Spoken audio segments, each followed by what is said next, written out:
a flipper thing. There you go. You should be able to work. I was just gonna make a quick announcement and introduce our speaker, Bill Brooks. He's a Bastrop area herpetologist, and he's a master naturalist with the Lost Pines Master Naturalist chapter in Bastrop. Horned Lizard Conservation Organization founding member. Taught with Texas Parks and Wildlife the fishing clinics in Bastrop and Butcher State Park. And the list is long, people. I cannot read the entire list. This was what I scratched out before I ended looking him up. And as many years as I've known Bill, he's done more and more. And I was like, I didn't know he did that. So that's the kind of person we're lucky enough to get tonight. Speak to us on reptiles and amphibians. So, thank you very much, Ruth Ann. First thing, we'll get it out of the way. I'm not an academically trained herpetologist. This is something that I started when I was very young. My mother blames herself a lot that she didn't slap my hand and say, put that snake down, the first one I collected, and I've been doing it, since I was very, very young. Unfortunately, I'm old now. I figured out the other day, not only have I been working with reptiles, I've been standing up in front of people talking about reptiles for over 45 years. So that means I've been doing this longer than most of you have been alive. A few of you might outdo me there, but most of you. But anyway, I got kind of hung up on this thing, and it's just something I've tried to keep up with. And I remember the Texas Herpetological Society. I joined different groups. We started out this Horned Lizard Conservation Society back in 1990, and Ruth Ann's been with us for years. I've always keep a few reptiles at home.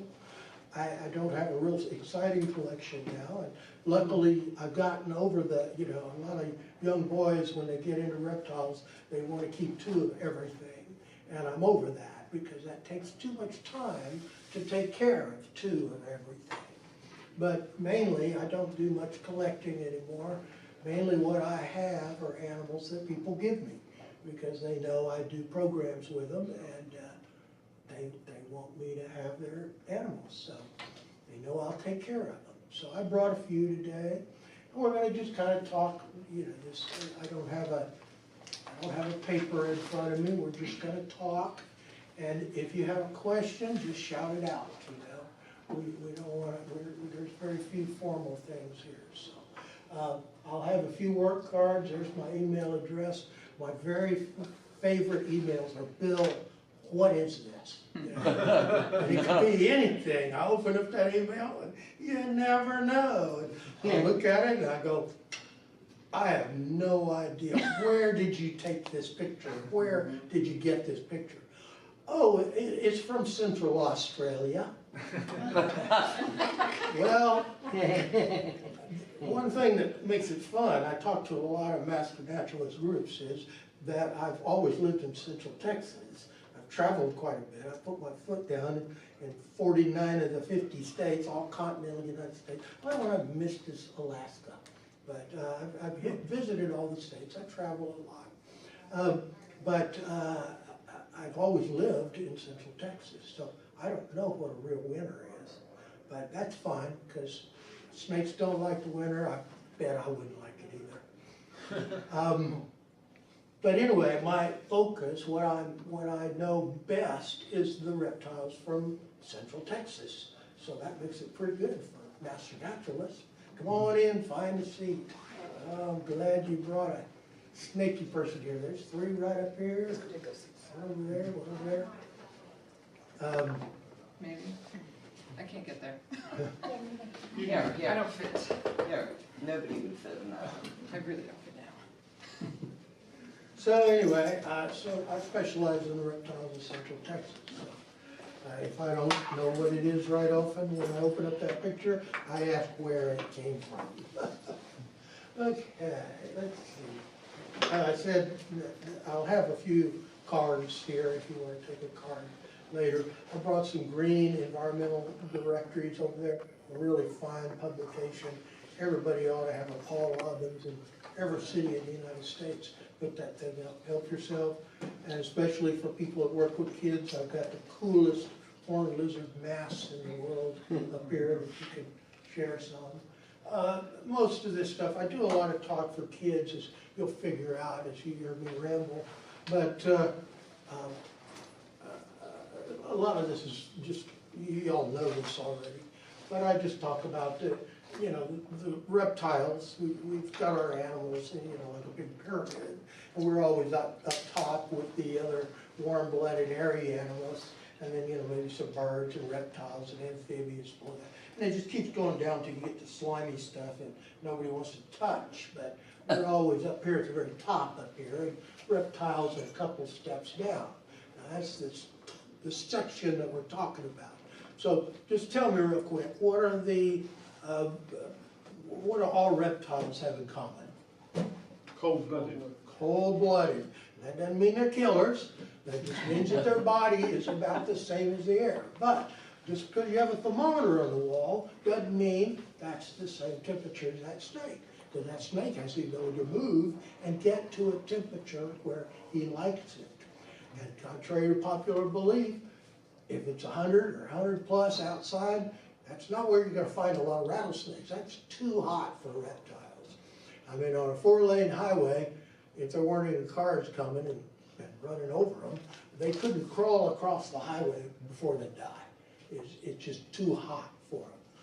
And anytime it gets over 100, these reptiles start dying. But they move in their environment and get to places that are comfortable for them. So they are cold-blooded. They don't have this temperature regulation system like we do, but we have to eat 3, 4, 5, 6 times a day, just to keep our temperature up. But reptiles, my snakes eat every 2 weeks, and they're perfectly happy with that. So the trade-off is, with its cold-bloodedness, they don't have to keep that metabolism up, so they don't have to eat as much. And if I eat every 2 weeks, I wouldn't look like I do today, that's for sure. But even when it gets cold, really cold, I mean, they can hibernate, and they can go months without eating. So there are advantages to being cold-blooded. So cold-blooded, what's another? All reptiles have? Do they lay eggs? Lay eggs. That's a good one, but not quite right. Because there are some sneaky reptiles that hatch their eggs inside their body. So all reptiles have an egg somewhere in the development of their babies. But you can't say they all lay eggs, because some of them don't. Some of them it looks like mammalian birth, and that goes for most of the water snakes, most of the garter snakes, rattlesnakes, a lot of sneaky ones. Half of the horned lizards, half of them lay eggs, half of them retain their eggs. And there's an advantage to the ones that retain them. A lot of times they're found in colder altitudes, especially for horned lizards. And that means that the lizard can actually physically move, and find the warmest part of its environment. And it doesn't like lay the eggs, cover them up, like some people think we ought to do, say, good luck kids, bye-bye. So, once the eggs are laid, they stay there. But if the eggs are internal, they can move around and find the warmest spot in their habitat. Okay, and the eggs are cold-blooded. They have scales. They all have scales, right. Just like all mammals have hair, all reptiles have scales. The rattlesnake rattle has these rattles. This is kind of a tough skin material, a lot like our fingernails. It's a sound we're all looking for, or listening for, right there. They do it faster than I can. But there's nothing inside here. It's just these little segments that hit against each other when they rattle it. And each time they shed their skin, they add a new rattle. So you can't really tell how old they are by the rattles. Plus the rattles break, And all you can tell is how fast they're growing by how many new segments they put on there. You know, they might shed their skin 3-4 times a year if they're eating really good.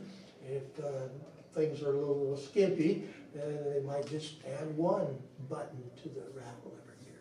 So it just depends on how often they shed their skin. Yeah, you could look at some of these. I've got some snake skins around here that you can take a look at. Open up the bag and look at or not, if you care to. Now they do, you know, before they shed the skin, of course, they've got a second skin underneath it. And the two skins separate, they've got a little oil layer, and their eyes get cloudy. But, you know, we shed our skins too. But we shed our skin in little tiny pieces all the time, and we don't really notice it. If we shed our skin all at once, like a snake, we'd be weird.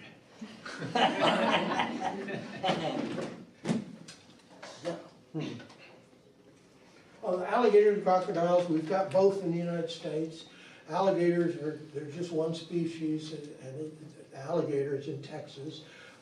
We do have the crocodiles. They're way out on the tip of Florida. That's the only place you get crocodiles in the United States. Crocodiles kill more people than alligators, but simply if you look at the whole world, because there's a lot of people that like to bathe in rivers with a lot of crocodiles, and that's not really a good mix.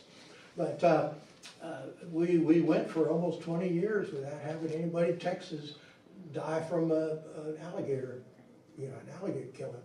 But yeah, about 4 or 5 years ago, somebody did get killed by the alligator. He was going swimming in the pond, and the lady who lived there said, "Don't go swimming in that pond, there's a big alligator there." And he went swimming, and the alligator killed him. So, you know, it's just a Darwin Award thing. Somebody said, "Don't go swimming because the alligators," yeah. Okay, we got the snakes, alligators, crocodiles, we got the snakes. This is the biggest snake found in Texas, the indigo snake. It's usually south of San Antonio. Occasionally we get records of them farther north, but this was taken before it was protected. They're now protected species. Too many of them ended up as Lucasian boots. And you might want to move down a little bit so you can see this thing better. Another family of reptiles is the tuatara. It's a little lizard that just has its own family. A lot of reptiles have this little group of cells on the top of its head, called parietal. That's it, parietal. Give me 4 or 5 chances on that. This is my note for the talk today. Parietal gland. A lot of reptiles have this kind of gathering of scales on the top of their head. And it seems to do something, we need to do more research on that, but it seems to kind of measure the ultraviolet radiation and how much the animals are absorbing. This one is a little farther developed. It's got a little lens over it. You know, some of the scientists call it a 3-eyed lizard. And before we could kill them all off there in New Zealand, we killed them off on the mainland, but there were still some on the islands. And somebody said, well, maybe we ought to save these 3-eyed lizards, you know. So they're really a living fossil, and they're just an old family. Tarantua.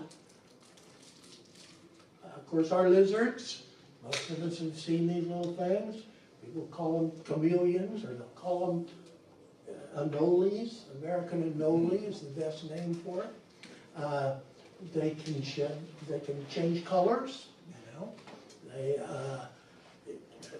Now, a lot of people think it's for camouflage, but if you look at these things enough, you'll see a bright green on the bark of the tree, or they'll see them brown on a bright green leaf. So if they're camouflage, they're not very good at it.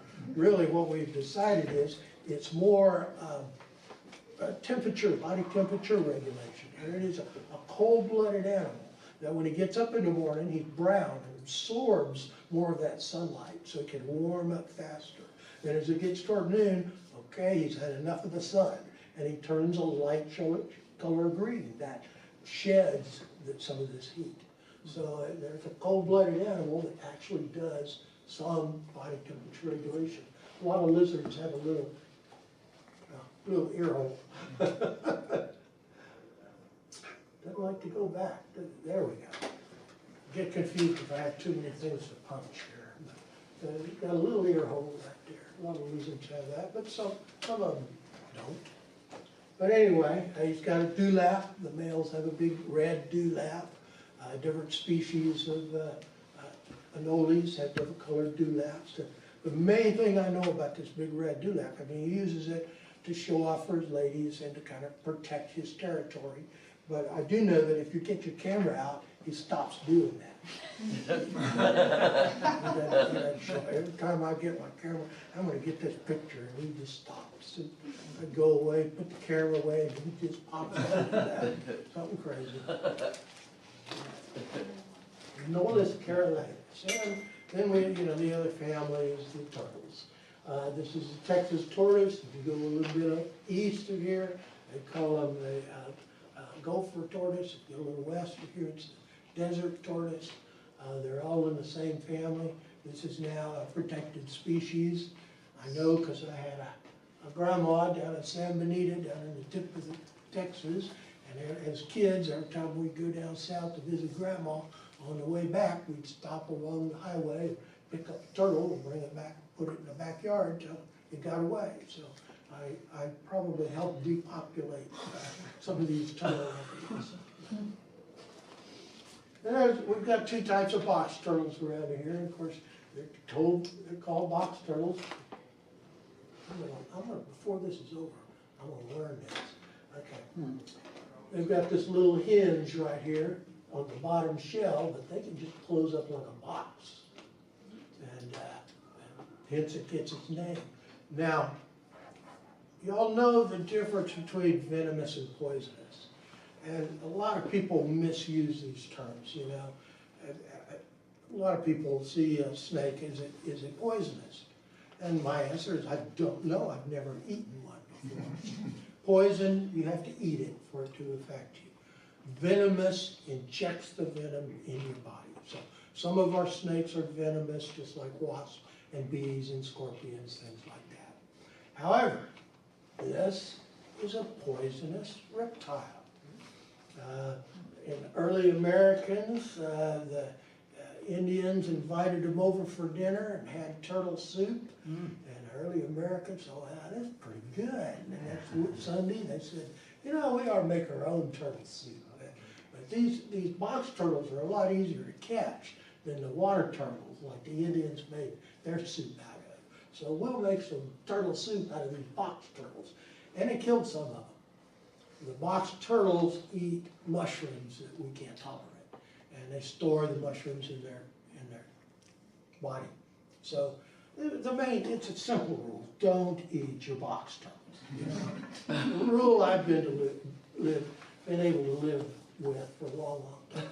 They come out of little eggs about the size of ping pong balls. The two types of box turtles here, the eastern or ornate, was the one there before with the shell, kind of has these starbursts on it. And we've got a three-toed box turtle, which oddly enough just has 3 toes on each foot.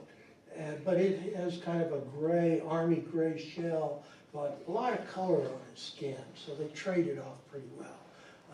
I've even seen some blues, and almost silvers on their skin. It can be a really attractive three-toed box turtle. A lot of little, is it in focus? It's kind of hard for me to tell, but if I need to focus it, tell me. This is a little yellow mud turtle. A lot of people don't see some of these little turtles that are found around here, unless you're a fisherman. Fishermen often kill all the turtles because they think they eat the fish. A few turtles in a pond is healthy for the pond because they can't really catch the healthy fish. They get rid of the sick ones and they get rid of the ones that died, and they make the breeding population is healthier and it makes for healthier fish. But if you have a few turtles, now if you get too many turtles, yeah, they'll eat all the fish. But a few turtles is okay. The yellow mud, he was really shy, and I couldn't get him to take a picture of his head. He had his head pulled in his shell, so I just set up a little aquarium with the gravel, put the water about 3 inches deep, stood over him and said, "You gotta come up for air sometime." So when he came up for air, I clicked my picture. Yellow mud. And we have another little mud turtle stink pot around here, and they can give out a little stinky smell. They usually get over that bad habit pretty quickly. But, yeah, I flooded most of my backyard to take that picture. Red air sliders, people know these. That better? They've got the little red spot, you know, on either side of their head. Now, when I was a kid, when I was your age, we used to keep turtles as pets, you know? You can't see that. And most of them were these red-eared sliders. Okay. They started making people sick. Reptiles can carry a few diseases that people can get to. Salmonella is one of them. And turtles and the green iguanas are famous for carrying salmonella. But they passed a law, and you'll see it now. The turtles bigger than 6 inches you can sell, but smaller you can't. And that law makes no sense at all, because a big turtle can have salmonella just as easily as a little turtle can. But you can't get a big turtle in your mouth. And that's mainly how the kids were getting salmonella. They were putting their turtles in their mouth, or they were playing with the turtles and putting their hands in their mouth. So, you know, it's just good rule again, don't put your pets in your mouth. But occasionally you'll see the little turtles for sale, and if you do, you look around and you'll see a little sign saying these turtles are for research purposes only. So you can buy baby turtles for research purposes, but not pets. I mean, you can get them in pet stores, but still they're research animals. So that's the way they get around that law. They just call them research animals. These are my mug shots. This is the common snapping turtle. You can see up on that top shell, there's a few little ridges up there, but it's not ridged like the alligator snapping turtle, his big cousin. This is mostly 99% of the time what we find here. Now we get some pretty big snappers, they're about this big, but the alligator snapper gets like this big. So, you know, the common snapper, he gets pretty big, but he's fairly common around here. Just stays on the bottom. The old wives' tale about that, or maybe I should call it old husband's tale, whatever. The old wives' tale is that if he bites you, it won't let go until it thunders. And that, of course, old wives' tales are true, but so that's not true, but it does feel like he's not going to let go until it thunders. There's a lot of turtles I have a question for you, tend because to I bite stop. and hold on. Yeah, Okay. yeah, I stop and take turtles off the road a lot. right. Yeah. And I'm always worried about running into one of these guys and how, still pick it up by the sides, and are you gonna be okay, or what? These are by the very back of the shell. At the very back of the Very shell? back of the shell. Put your hands on either side of the tail, and it takes a little bit to get that balance lifted up there, but he can't get you if your hands are on the back of the shell. Okay. Now, some people pick it up by the tail, and a big snapper turtle, it dislocates the bones in the tail. It's not a good thing to do. But if you grab him by the rear legs on that shell, he can't get you back there. He can't get you if you lay your hand directly flat on the shell, but you know, don't tempt him. Alligator snappers, you can actually pick up and put your hands over the front of their shell, right above their heads. And you can pick up an alligator snapping turtle like that. He's not flexible enough to get you. But if you do that with a common snapping turtle, like what we have around here, he will bite you. So don't put your hand over the front of his shell. Carl Franklin said, Bill, when I asked him, he said you can grab him by the back legs, Yeah. and that's fine. Oh, really? Yeah, because I tried picking him up by the back, the top inside back of the shell, and I couldn't get a grip on him. So I remember that, so I moved him with the back legs. I read that.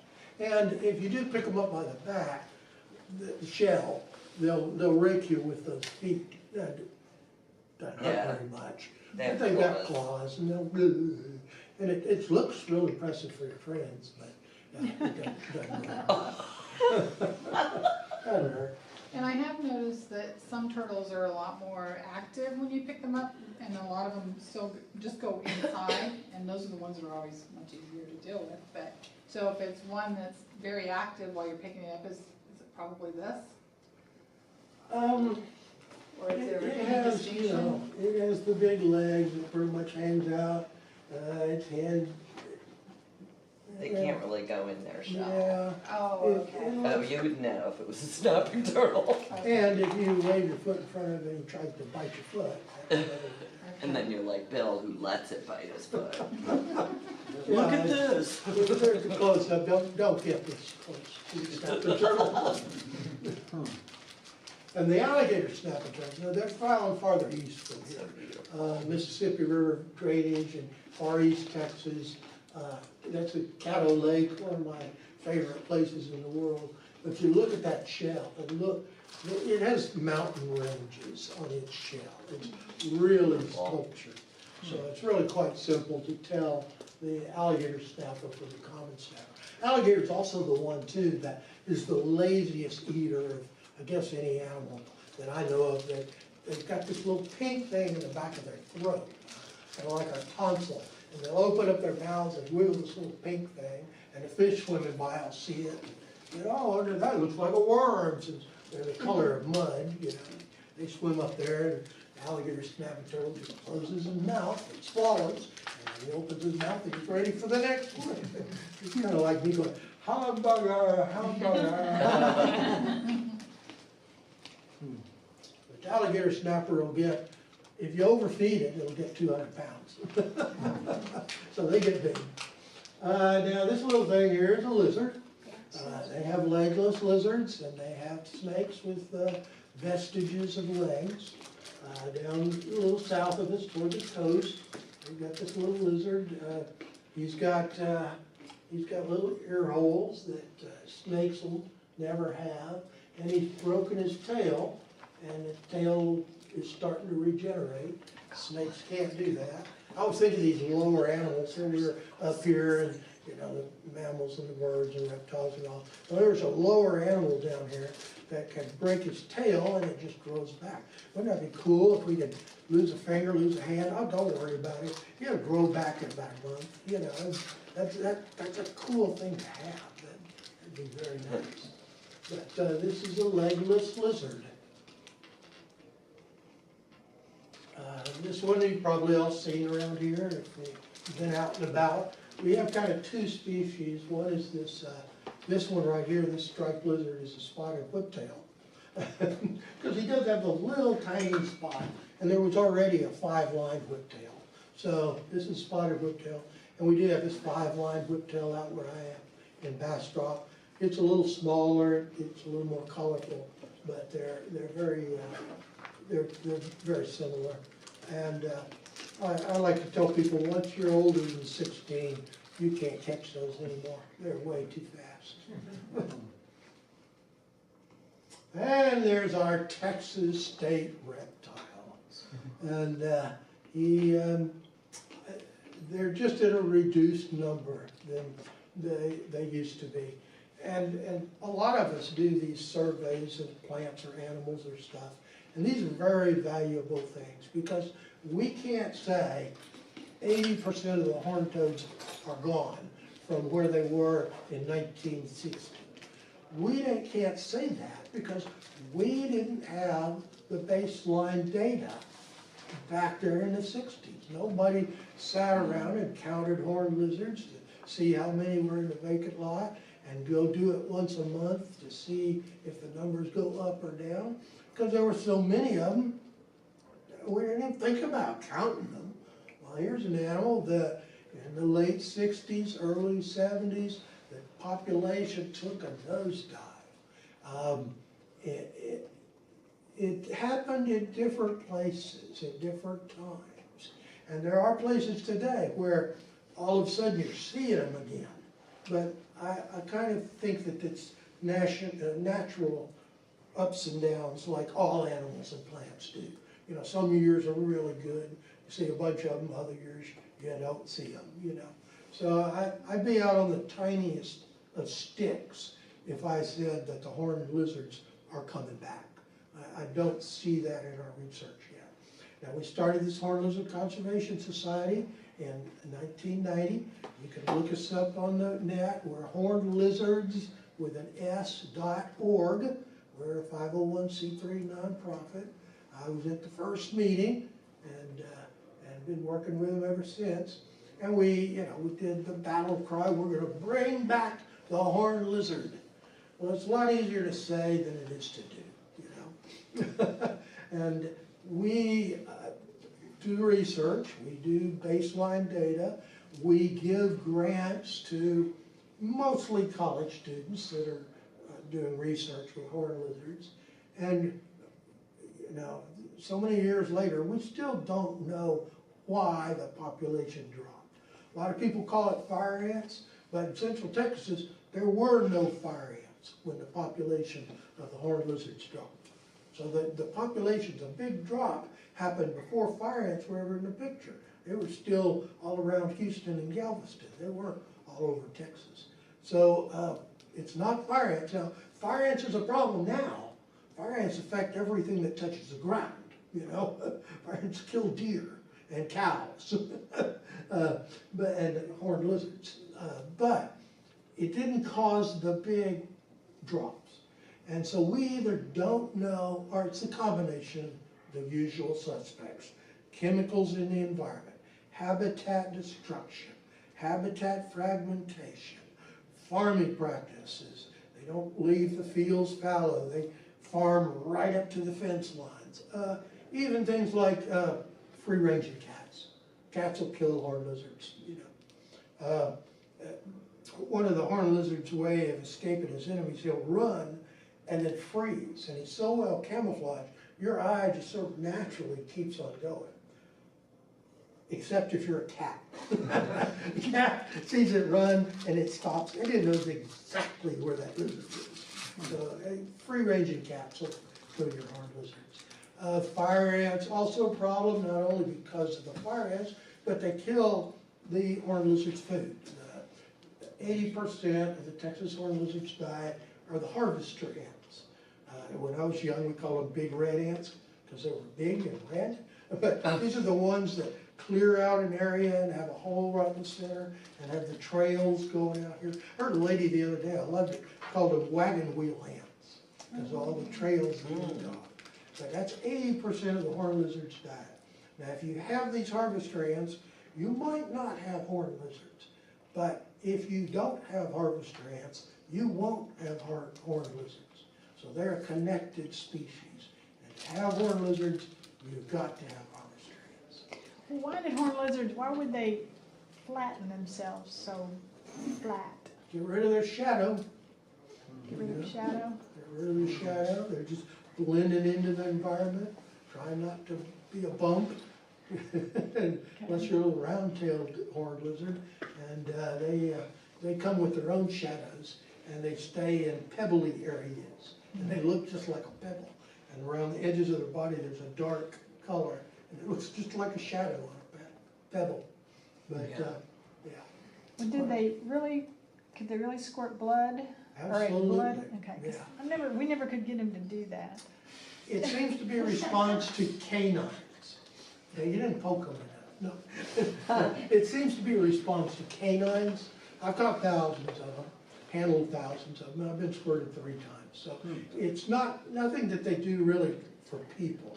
If you see a fox or a dog or a coyote grab one, a lot of times they'll spray, and apparently it doesn't taste very good. A lot of times you'll see the animal drop the lizard, and he'll go rub his mouth in the grass and the dirt and stuff, because it doesn't taste very good. Unless he's really, really hungry, and then he'll just eat the horned lizard. But apparently they don't taste very good, and this blood spray is a defense for canines. Now, I often thought maybe it's the way we catch the horned lizards. You know, we walk over and pick them up, and turn them over and rub their bellies and say they're sleeping. I think if something could walk around, pick me up, flip me over, rub my belly, I'd just go, do what you're gonna do. But who knows? They shut their eyes. But maybe if we walked up on the horned lizards on all 4s and grabbed them with our mouths, they might squirt more. But so far, I haven't gotten any volunteers for that.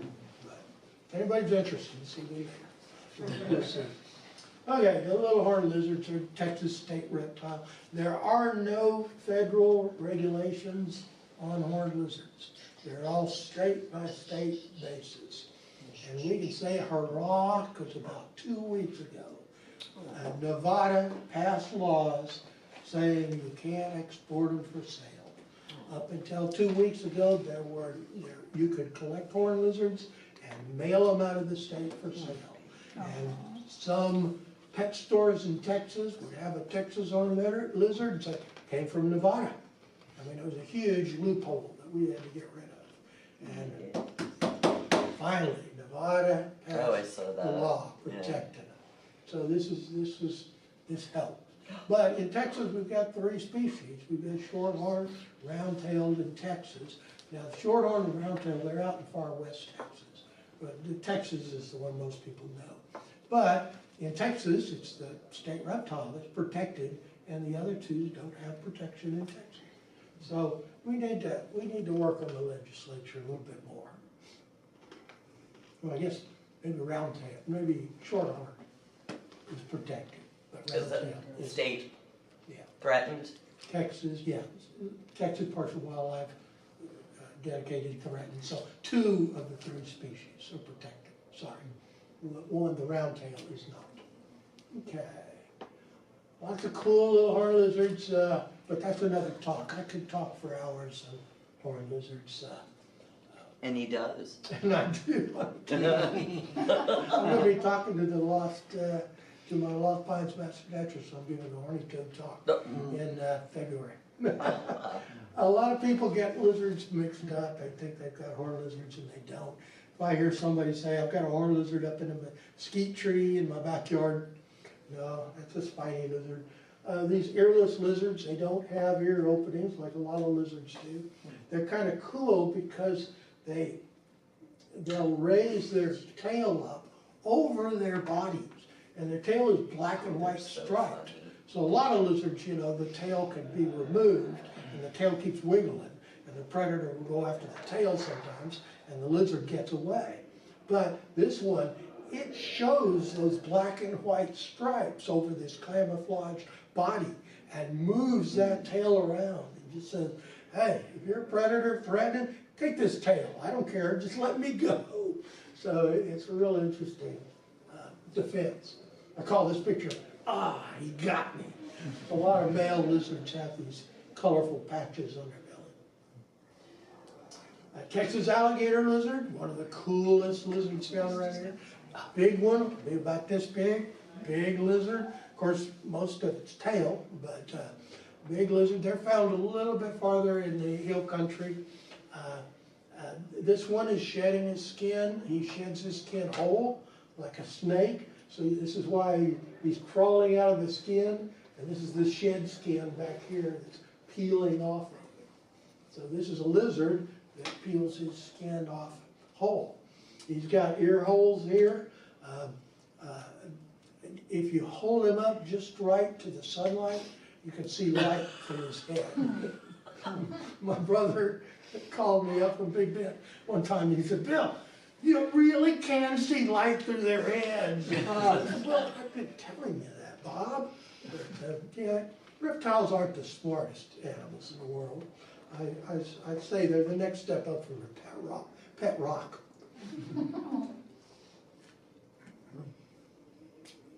A lot of people go to the zoo and they worry about the snakes just curled up in the corner. That's usually a happy snake, The snakes are moving, they're expending energy. So snakes usually move when they're too hot, they're too cold, or they're hungry, or they're trying to get out of the cage. but if you just see a snake all curled up in the corner, that's generally a happy snake. That's Texas alligator lizard. Oh, he's got this prehensile tail too. He can hold himself up by his tail. Pretty cool. Mediterranean geckos. A lot of us see these on the lights around our house. Believe it or not, he's actually from the Mediterranean. This is an invasive species. Doesn't seem to do a lot of damage. I'm sure he eats bugs around our lights that maybe some other animal could eat, but he doesn't seem to do a lot of damage. We've got pretty good records of them coming in on boats and shipments of plants in Galveston, Houston, and then traveling up and north and east and west. So that's an invasive animal, but he doesn't seem to do much harm. Little tiny thing. They got eggs that are not much bigger than a grain of rice. Little tiny things. These are your Texas spiny lizards. All of them are the same species here. There's a lot of species variation. I get this a lot, and you see a snake, and I think, well, that's probably a Texas rat snake. And they look it up, and they say, well, Bill, this doesn't look exactly like the picture in the book. Well, look at the person next to you. Yeah, right? You know, That's a good there's example. species variation. So sometimes I'd be surprised if it looked exactly like the picture is. You know, it does vary. And with horned lizards, their body color, they take on the body color of the soil around them. So the ones near the coast are real light white color. The ones in our gumbo and around San Antonio is a real charcoal gray. And in the red dirt areas, they're a real red color. And that's a problem with, if you try to, they're going to build a big Walmart here, we've got to collect all these horned lizards and move them someplace else. Reptiles never move very well. They just don't seem to do this. We've radio tracked them and things like this. They don't last very long. And of course, that color, soil pattern is one thing. You wouldn't want to take something from the brown soil, put it on red soil, it would stick out. But even in the best of things, reptiles don't move well. It's hard to relocate them. You don't want to anthropomorphize them. You don't want to make them too much like humans. But a lot of times when we're radio tracking them, they move more in the environment. If you move them to a new place, they have to find their food. They have to find the ant nests. They have to find water sources. They have to find the best place to go to sleep at night. And so they move around a lot more than a reptile from that area. And because of that, the predators pick them off really fast. So it's very difficult to do that. Now with the horned lizards, I keep thinking of horned lizards and going back to it, but it's cool stuff because we now have 3 zoos in Texas that are breeding it, raising it. Dallas, Fort Worth, and San Antonio. The El Paso Zoo has closed out their program, but they're really getting good at breeding them and getting them to lay eggs and have babies. And because they're so good at it, they have to have a place to release them. And so they are doing these experimental releases, but they're not just hugely successful yet. But we're working on it, and that's something we wanted somebody to do for a long, long time. They don't eat fire ants. We wish the horned lizards would eat fire ants. If they would, everybody would be breeding horned lizards, but fire ants have too much venom. The acid in them is just too strong, so never been recorded with horned lizards eating fire ants. Just fire ants eating horned lizards. This one, the crevice spiny lizard. I just think it's a good looking lizard. He's out around Enchanted Rock. Little ground skinks. Many of y'all have seen them in the leaves. They move in a real serpentine motion. So the first time you see it, you might think it's a little brown snake. But if you catch it, you can see they've got these tiny, tiny little legs. And also this picture is just impossible to take. If you put them on a pile of leaves, they immediately dive into the leaves. So I just got a box and I put the leaves in the box, put a sheet of glass on top of the leaves, then put the lizard on the glass. Okay, I'll take the picture this way. Only 2 lizards in the past have really been thought to be venomous. The Gila monster is a little more orange than black. The beaded lizard in Mexico has a little more black than orange. we're finding now as we get better and better, and we look at these salivas from these different reptiles, that a lot more reptiles have venom components in their saliva. This was first noticed by Dr. Fox working with the Komodo dragons. And you know, the story was always, there was so much bacteria in the lizard's mouth, you'd take a chunk out of it and the animal would die from infection. But they actually found some components of venom in this lizard's mouth. And now we've found it in most of the cobras, which is a huge snake family, which includes rat snakes and the toad snake, which is hognose. Hognose. Now, nobody ever dies or gets sick from these animals, but occasionally, and it's hard to get a hognose to bite you, but occasionally if a hognose bits somebody, you might get a little red or something. So it's not a problem with for people, you know. But it does seem that some of these salivas from some of these reptiles do have a venom component that we didn't know about for a long time. Oh, some of our little snakes around here now. I see some of your eyes rolling a little bit. Y'all are doing really good here. But you know, why is he doing this? I'll show me all these different reptiles. Well, I've sat through a lot of bird talks. Thank you. I don't even have to say it anymore. The rough green snake, one of the prettiest little snakes around here.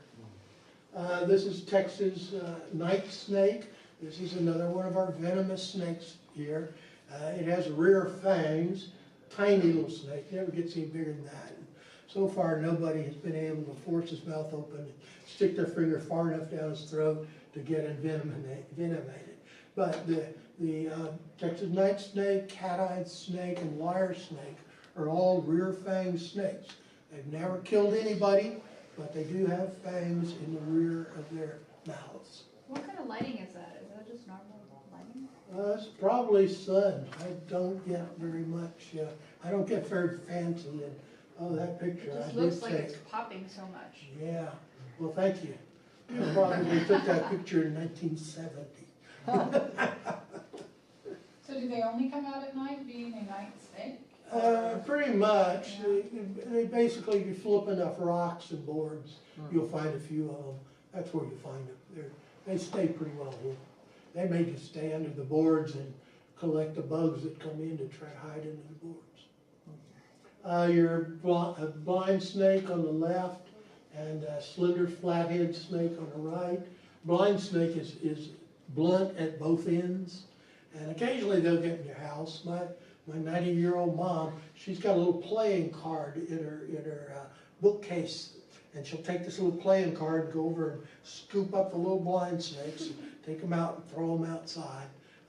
If you look at them closely, you can see a little tongue, and they've got a big scale of their eyes. They can't see much more than light and dark. But a blind snake and a slender flathead snake. What do the blind snakes eat? Ant larvae. Oh. And they may be eating some of our fire ants now. So they're a good one to have around. And again, little tiny eggs. And here's a Texas brown snake, and another one of these little snakes that are found under rocks. The first brown snake that was recorded in science was found in Central Park in New York. It's Denoria decay. It was Dr. Decay who named this snake. It was a snake that, I have a lot of captive snakes, but this was pretty much a pet. I could open up his cage and he'd crawl out of the cage and get the earthworm from the palm of my hand and go back into the cage. He was pretty cool. I gave him to a teacher after a while. But you see the eye bulbs there, and so he actually, when he sheds his skin, sheds a scale over his eye. And you know, right before they shed, they can't see very well. They're in blue, they're patterned in as vibrant as it normally is. And this is when a lot of snakes are more dangerous. They're more likely to bite you because they know they can't see very well. So it just makes them a little nervous, and and you just gotta respect that. They can't see. A checkered garter snake, just a beautiful little snake found around here. The black-necked garter snake is down towards San Marcos. The left is the ribbon snake. That's the most aquatic of the garter snakes. And most little ponds around here, you'll find ribbon snakes. They're very common. The one on the right is a patch-nosed snake. He's got a big scale on his nose. Are the ribbon snakes poisonous? Yeah. Are they venomous? Neither one. Thank you. I slip too sometimes. But you see this triangular shaped head snake here? Well, he's non-venomous too. This is a blotch water snake. And a lot of snakes, when they get angry, they'll kind of flatten their heads and stick out their jaws. No, it's not. A lot of venomous snakes have this really distinct head, but it's not a really good rule to go by. But that snake is non-venomous. It's a blotch water snake. A lot of water snakes are dark colored, heavy bodied. They look a lot like cottonmouths. And so they're a little tricky to ID. And if you don't know the water snakes real well, just avoid those snakes. Just try to stay away from them. That's your diamondback water snake. He's the big ones. I see big diamondback water snakes. Non-venomous. But if you grab him, he will grab you back. This is a hog-nosed snake. This is our Shakespearean actor of the snake world. He's a toad eater. He eats almost entirely toads. He's got that upturned nose. I think it's for digging. And if you come across one, the first one I did, he hisses really loud. And that's all it took me. I found him and I just ran away. I was a little kid. And I wanted nothing to do with that animal. But then if you keep messing with him, he'll flare his neck and he looks like a cobra. A lot of people call it a puffin adder. He can flare his neck like a cobra and he'll strike at you. But the problem is he doesn't usually open his mouth. He just tries to gum you to death or nose you to death there. And if you keep messing with him, he'll roll over in his back and he'll just play dead. And a lot of times he'll stick his tongue out the side of his head. Now the problem with this is, if you flip him over on his belly, he doesn't think he looks dead enough, and he'll immediately flip back over. But it's a lot of fun watching him lay there. And he'll look up and look around. If he sees you, oh, he'll die. He doesn't see you around, he'll flip over and crawl off. So very cool animals and cool pets, but they're problematic. They pretty much just eat toads, and that can be a problem in the winter. Coach whip, it's one of the fastest. It's the fastest snake found in Texas, but everybody here can outrun the snake. You can outrun the snake. Snake's not going to run you down. Snake's not going to chase you. Now, if you're running and the snake seems to be chasing you, what thing is, change directions. Because what happens is you're both running the same direction. So generally, if you change directions, the snake will just keep on going. So yeah, the snake is chasing you, change directions. The cottonmouth is, he has been shown where he'll stand his ground sometimes, and sometimes he'll come towards you. But most snakes, they don't want anything to do with people. But Coach whips, he's got this really neat, the pattern on his tail almost looks like a braided coach whip. The rat snakes, we've got Great Plains in Texas. Texas is that dark one on the bottom, Great Plains is on the left. They're feisty little snakes. They, if I get a call, Bill, come get the snake out of my hen house, it's almost always a Texas rat snake. I do a lot of that in Bastrop. I had a good one the other day. She had these fancy stairways up in her hen house for a roost for it, but it was kind of blocked off. The snake went under the stairway, and so I had to stick my head down in this little opening about this big to look up there to see what it was. I didn't like that maneuver. Oh, it's a rat snake. Okay, I feel better now. I don't know if I can get that rat snake out of there because I had to reach in and go up and go over. He was on a shelf up there, so I reached in and went up as far as I could, went over, put my hand right on top of him. Oh, maybe I'd get him, grabbed him, pulled him out. It was a 6-foot Texas rat snake, great big buddy, big boy. But yeah, they're the ones you get with chicken coops. They're also an urban snake. A lot of times you'll see it in the city. They eat birds and bird eggs and squirrels, and they're really good at climbing trees. So you'll find them in the city a lot of times. How do you keep them from biting you? Oh, sometimes they bite me. Oh, I just know that it's not venomous. It's not gonna. It's less painful than getting stuck on a rose bush, you know. And people still keep roses. It's a lot of times if you have shirts, long sleeve shirts or something, it doesn't hurt at all. But sometimes they've got little tiny, really sharp teeth, and if they get you on the arm or hand, you'll bleed. I mean, it looks real impressive, but it doesn't really hurt. And for people to really get over their fear of snakes, generally after they're bit by a snake, they don't have a fear of snakes anymore. Because is that the worst you can do? Come on, my dog can do worse than that. But so there's not a lot of pain involved. But I do recommend that you know what kind of snake it is before you let it bite you.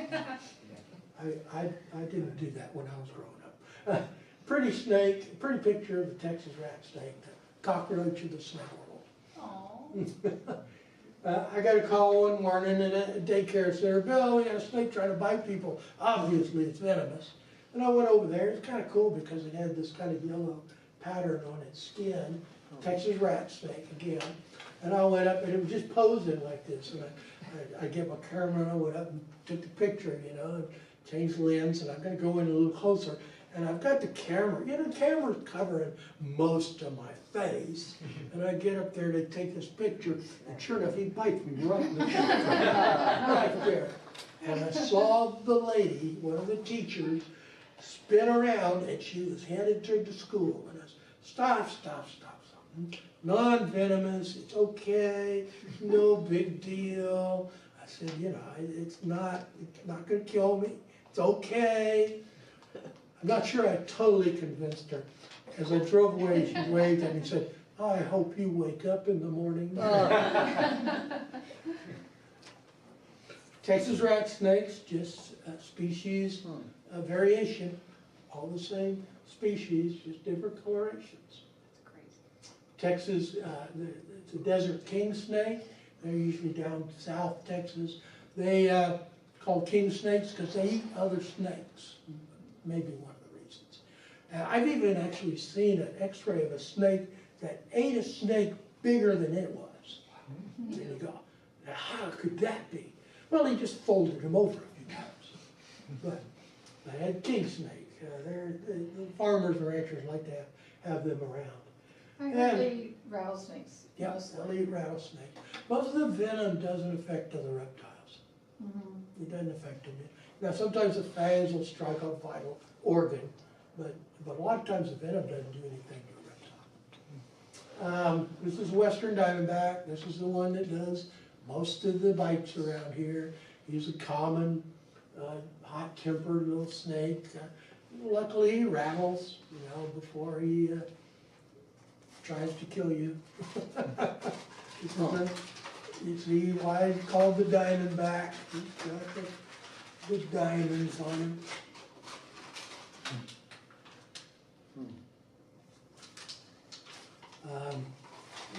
He does most of our bites here.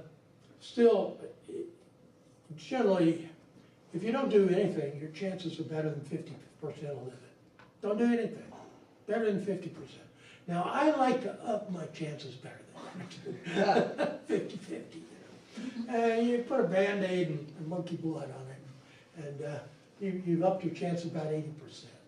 If you go to the hospital, you're about 98%, 99% gonna be cured. So, now, I'm not saying that there's not gonna be tissue damage, and it's gonna hurt a whole lot. Getting bit by a venomous snake is like taking a a lit cigar and sticking it up next to your skin. It hurts. I was out on a field trip one time and we saw a snake crawling through the grass and got back, and one of the kids, you know, had a couple scratches on its leg. You thought, maybe I was bitten by a venomous snake. You know, silly thing to say. And had 2 little scratches, and we actually took her to the doctor, got her checked out. Of course, she wasn't bitten by a venomous snake. You never say, maybe I was bitten by a venomous snake. If you get bit by a venomous snake, the first thing you say is, ow! Because it hurts. So there's no, maybe I got bit by a venomous snake. No. Well, you know it, you know. But, well, most of the kids really jump at that. Y'all did pretty good. Western Diamondback, we've got timber diamondbacks out in Bastrop where I am. They're a forest snake. In Bastrop County, it's really nice. The diamondbacks are in the grasslands and oak box. And in the pine trees and pine needles, there are the timber rattlesnakes. They used to call them, they had another name. Canebrake? Canebrake, yeah, but that name's fallen out of fashion. There's 4 or 5 names now. If even some of these newest books here, they're changing a lot of the names right now. I've got a little handout. If I don't have enough of them, I've got quite a few. This will tell you what the new classifications are of the new names for some of these snakes. But they decided that the lumpers one on this one, they decided that the canebrake wasn't different enough to call it its own species. So they're back to all being timbers. Timbers are a little less feisty. Now, if they bite you, it's bad because, you know, we say the pit vipers, the rattlesnakes, cottonmouths, copperheads, they have they have hemotoxic, venom. It affects the blood, causes the blood vessels to explode. And the coral snake, it has the neurotoxic venom. It affects your nerves, you forget to breathe, you know, heart forgets to beat. But hemotoxic, but we're learning more and more about venoms, and it's not just black and white. The timber rattler has some neurotoxic qualities to the venom. So it's a bad venom. If you get bit by it, it's bad. But he's a little tamer. I saw timber at my place. He was crawling off, and I just tapped him on the tail with my stick. And he kind of just shuddered and went on crawling. You do that to a diamondback, and he will whip around and curl up and shake that tail. You know, he's ready to go at it. But timber, there is, in Arkansas, there's one of these fundamental Christian groups that take the word. You pick up the serpents that's in the Bible and take that literally. They get bit all the time. They don't usually die because you don't usually die. But pick up the reptiles, pick up the snakes, and they're up there with the timber rattlers. I say if that cult ever started out in Arizona and New Mexico, where the diamondbacks were, oh, they'd all be dead by now. Diamondbacks would kill them. But you can sometimes get away with handling the timbers. I'm not suggesting that, but they've survived because the timbers are a little bit more mellow than the diamondbacks. So Bill, do the timbers actually climb the trees? Not usually. Okay. And same thing with the diamondbacks, not usually. But a buddy of mine was bitten above the knee. A rattlesnake was in a cactus, a prickly pear, and he bit him as he walked by the plant. Yeah. So I'm not saying they don't or they can't, but they don't usually. I've been told by some people now that rattlesnakes aren't rattling because we're killing them when they rattle and feral hogs are eating all the rattlesnakes that rattle. Is that total bunk or not? It's pretty short time to evolve like that. Yeah. I've heard both of that. People kill off the rattlesnakes that rattle, so the ones that don't get to survive. The hogs kill off the rattlesnakes that rattle, so the ones that don't survive. we don't have any research to say that's true. And generally, that's a pretty short time to affect evolution. So I tend to, I hear that story all the time, but I tend to debunk it a bit. There's our timber up there, out in Bastrop. We've got the timber. And a little rock rattlesnake, he's over in far west Texas. Got a whole lot of different types of rattlers. If you're just interested in finding out, you know, if that snake's venomous or not, this is just venomous snakes of Texas. It's like your average guidebook. It's got a really good picture. It's a Texas state map, county by county, where they're found. So this is a really good book. Copperheads, they're really camouflaged. Now, again, I don't recommend this, but if you're gonna get bit by a venomous snake, this is the one to get bit by. Nobody died from a copperhead bite in 20 years in Texas. He doesn't get very big generally. They don't have very long fangs generally. Their venom is just not that strong. But you still have to go to the hospital, you know. Go to the hospital, take off your rings, if you know, your watches, things like that. Because if you get bit by a venomous snake, your body's going to swell. So if you get bit on the foot, you want to save those expensive Nikes, go ahead and take your shoe off. Because when you get to the hospital, the doctor's going to cut it off. Just go to the hospital.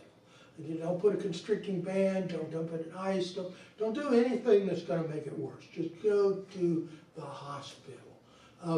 When I was in Scouts, you know, this age, we did the cut and suck. You know, you put the constricting band on, you make little 1/8 inch cuts and suck out the venom. I might do that if I was 3 days from a doctor, you know, 2 or 3 days from a doctor. But how often are we 2 or 3 days from a doctor? Doesn't happen very often. So, and you don't have to worry about sucking it out. Venom isn't poisonous. If you can drink venom, you know, it only affects you if it gets in your bloodstream. So don't drink venom if you just had a tooth pulled or you had a bleeding ulcer. But anybody else can just drink venom. That was my favorite murder mystery that I read. The killer put the snake venom in the party punch because he knew his victim had a bleeding ulcer. So, so you can drink snake venom. But people were coming in with, you know, big long cuts and cut arteries and cut veins. And you know, they put the string or rope on and they take a stick and clamp it down. No, that's a tourniquet. You use a tourniquet when you cut off your hand or cut off your finger, you know. You have to stop the blood. A constricting band is not much more than a rubber band. You can get your finger under it. But it keeps the venom sort of in one place. And what they're saying now is, don't do that. Let the venom dilute in your whole body. And so they don't want you putting a constricting band on anymore. People would cool it down. They'd stick their hand in the ice box. And I've got to keep my hand in the ice box. I got bit by a venomous snake till we get to the hospital. And they get to the hospital and they have frostbite. Oh, don't do anything. My favorite ones are the little tasers, the little protection tasers.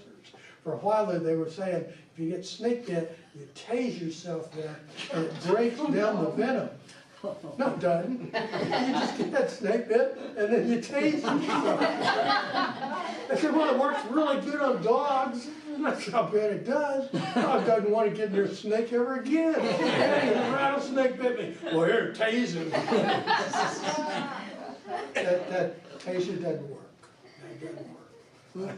I talked to a guy in the Bastrop post office. He got bit by something in the face. He said it was a rattlesnake. I doubt it was venomous.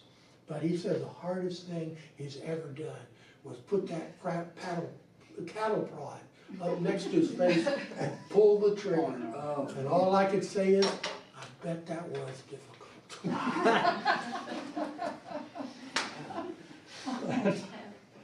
We just ran into one of those up in the preserve just now. Ah, so they're around, but you're gonna get bit by one, that's the one to get bit by. How much does the visit cost usually? Oh, it can cost $40,000. That's what I thought. Yeah. Yeah. Yeah, I'm not ever worried about dying from a venomous snake. The That hospital bill, right? bill is gonna Yeah, kill me. seriously. Yeah, it is extremely expensive. That's why I don't mess with venomous snakes. You know, to take a rattlesnake out in a room full of children would terrify me. And I've been messing with snakes for 40 years, and never have I once come across the instance where I had to pick up that rattlesnake. I don't pick up that rattlesnake. I go over there, pick him up like that, and drop him in a bucket. There's no picking up rattlesnakes here. And I leave venomous snakes where they are. The only time I mess with venomous snakes is when somebody says, move that snake or I'll kill it. And then I'll bucket it and take it off, usually not very far. You'll never see him again, you know. But yeah, anytime you're handling venomous snakes, that's just flirting with disaster. I know how to do it, I can do it. I've never once come across a position where I had to do it, so I've done it. Yeah, you cut off their heads, they can still bite. Here's a severed head of a copperhead biting his own body. So they do have nerves, and they can bite after they're dead. After you shot them and they're in two pieces, that head can actually bite. And so you gotta be careful of that. Is that all snakes, or was that specific to the copperhead? Well, it's only dangerous when the venomous ones do it. Right. I've heard this story from most of the venomous snakes. Most of the non-venomous ones I hear are moving, but I haven't really heard them about trying to bite someone. I'm sure they could, but it's mostly serious when it's a venomous snake. So just be careful, even when they're dead, they've got these nerves that can bite you. Well, this little snake, this is actually cottonmouth. Now, it's striped, you know. It's actually cousin to the copperhead. They're the same genus, Chistrodon. So they're like cousins. But generally, on copperheads, you will, when they get bigger, they just lose their pattern and turn into pretty much a black snake. If you've got a little white line by the head, that's good. It's not a great thing to go by, but most of the cottonmouths have that white line. And all the venomous snakes in the United States, including the wire snake, cat-eyed snake, they all have vertical pupils. Let me say this right. All the snakes that have vertical pupils in the United States are venomous, but not all venomous snakes have vertical pupils. Because the coral snake, he has round pupils. But all the other venomous snakes have vertical pupils. This is a totally useless fact. If you're looking at the eyeballs, trying to figure out if they're venomous or not, you're way too close. So, the venomous ones all have vertical pupils. This is one of our little coral snake lookalikes, Tantilla. I know its Latin name, but I can't think of it. Texas. I can't think of it right now. Getting old. This is a coral snake.